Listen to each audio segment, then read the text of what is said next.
গাবতলী থেকে পুরান ঢাকা হয়ে নারায়ণগঞ্জ আসছে নতুন মেট্রো রেল। রাজধানীর গণপরিবহন ব্যবস্থায় যুক্ত হতে যাচ্ছে নতুন মেট্রো রেল প্রকল্প এমআরটি লাইন 2। প্রস্তাবিত এই রুটটি গাবতলী থেকে পুরান ঢাকা হয়ে নারায়ণগঞ্জের তারাবো পর্যন্ত যাওয়ার পরিকল্পনা করা হয়েছে। প্রায় ৩৫ কিলোমিটার দীর্ঘ এই লাইনে থাকবে ২৪টি স্টেশন। রুটের কিছু অংশ হবে উড়াল পথে, আবার কিছু অংশ থাকবে পাতাল পথে।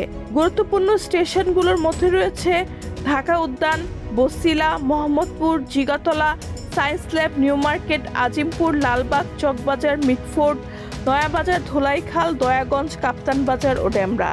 এছাড়া গুলিস্তান থেকে নয়াবাজার হয়ে সদরঘাট পর্যন্ত একটি শাখা লাইন করার প্রস্তাবও রয়েছে।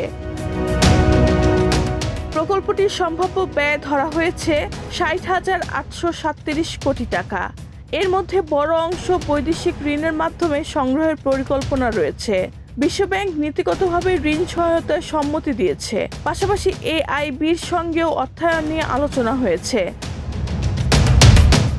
পরিকল্পনা অনুযায়ী চলতি বছরের শেষ দিকে অথবা আগামী বছরের শুরুতে কাজ শুরু করে ২০৩০ সালের মধ্যে মেট্রো রেল চালুর লক্ষ্য রয়েছে। সবচেয়ে বড় সুবিধা হলো এমআরটি লাইন ২ অন্যান্য মেট্রো রেলের সঙ্গে যুক্ত হবে। ফলে গাবতলী, কমলাপুর ও সাইনবোর্ড থেকে বিভিন্ন রুটে যাতায়াত আরও সহজ হওয়ার সম্ভাবনা রয়েছে। পুরান ঢাকার মতো ঘনবসতিপূর্ণ ও ব্যস্ত এলাকাকে মেট্রো নেটওয়ার্কে যুক্ত করে যানজট কমানো এবং গণপরিবহন ব্যবস্থাকে আরও আধুনিক করাই প্রকল্পটির অন্যতম লক্ষ্য।